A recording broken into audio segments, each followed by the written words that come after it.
어느덧 유럽의 거리에서 한국 회사들의 광고를 봐도 저는 그냥 별 감흥이 없습니다. 마치 같은 거리에서 미국 사람이 애플 광고를 봤다고 놀라지 않는 것처럼요. 그런데 이곳 피카디리 서커스의 광고판에서 뉴진스 한의를 봤을 땐 굉장히 신기했어요. 제가 미니진도 아닌데 괜히 으쓱해지는 기분이 들더라고요. 제 개인적으로는 2NE1 이후로 실로 오랜만에 노래를 찾아 듣고 있는 걸그룹이 바로 뉴진스입니다. 물가 영상에 갑자기 웬 뉴진스 얘기인가 싶으시겠지만 그건 온 세상이 뉴진스라서 그런 장난이고요. 주로 물가에 관해 이야기하는 영상이기는 하지만 에세이 영상에 다 담지 못한 이야기도 담고 있거든요. 해서 제게는 제법 벅차고 놀라웠던 이 순간에 대해 말하고 싶었습니다. 영국은 누가 뭐래도 비틀즈의 나라죠. 비틀즈의 노래가 전 세계 어디서 울려 퍼지든 영국인들은 그걸 신기하게 생각하지 않을 거예요. 언젠가 뉴진스의 노래가 런던뿐 아니라 전 세계 어디에 울려 퍼져도 전혀 신기하지 않은 날이 왔으면 좋겠습니다. 아무튼 뉴진스 화이팅이고요. 자, 그럼 이동부터 시작해 볼까요?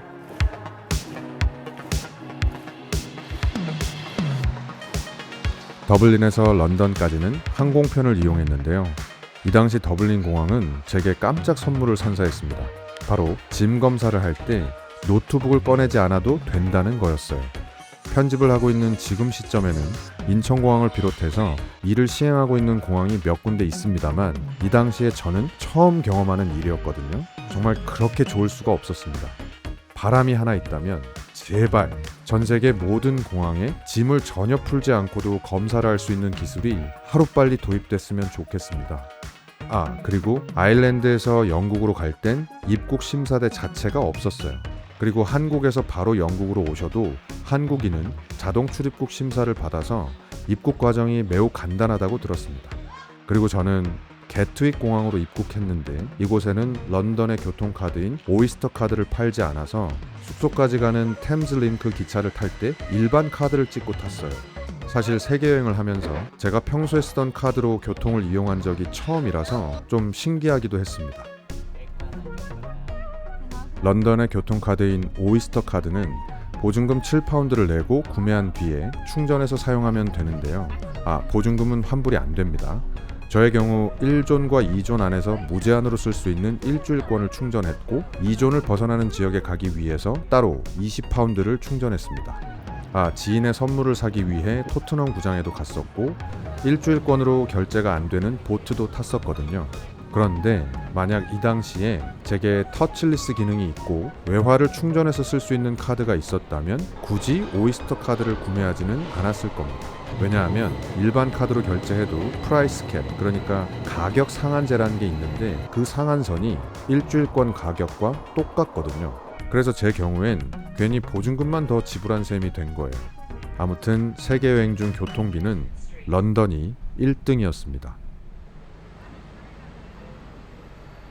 제가 세계여행을 하며 지냈던 숙소 중 가장 좁은 방이었어요. 캐리어를 완전히 펼 수 없을 정도로 좁았습니다. 제 숙소는 손흥민의 소속팀인 토트넘 구장과 엄청 가까운 곳에 있었거든요. 그 말인즉슨 시내 중심부와는 매우 멀리 떨어져 있었다는 얘기죠. 헌데 이 방이 1박에 대략 6만 원입니다. 당연히 중심부로 갈수록 가격은 2배에서 4배 정도까지 올라가고요.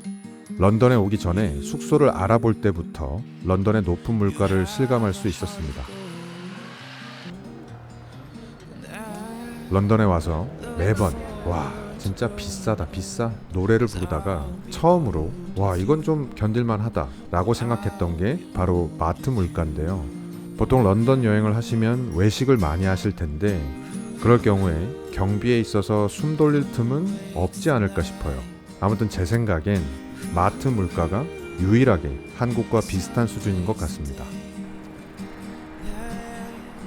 한인마트에도 방문했습니다. 저는 라면으로 외식을 대신한다고 생각했습니다. 제 개인적으로 런던 시내 어느 한 레스토랑에 앉아 약 3만 원 정도 가격의 피시앤칩스를 먹는 낭만에는 별 관심이 없기도 했고, 다른데 돈을 좀 많이 쓴 탓에 한식당에 가는 걸 자제한 측면도 있었거든요.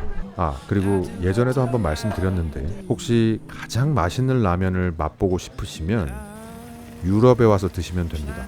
단언컨대 1등입니다. 커피는 무조건 맥도날드에서만 마셨습니다. 저처럼 커피 맛에 까다롭지 않은 사람에게는 마치 구세주와 같은 느낌이었어요. 맛도 있고 무엇보다 가격이 참 저렴했거든요. 담배는 포르투 영상에서 언급했듯이 포르투에 있을 때 왕창 샀었습니다.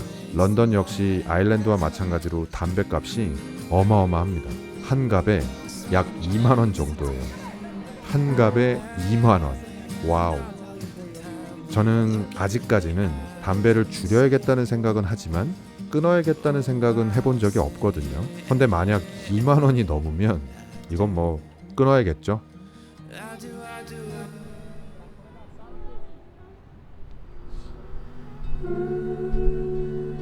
확실히 런던의 물가는 비쌉니다. 한국 사람은 이제 웬만해서는 어떤 나라의 물가가 비싸다고 느끼기 꽤 힘든데, 런던은 유명세에 걸맞는 물가를 자랑했습니다.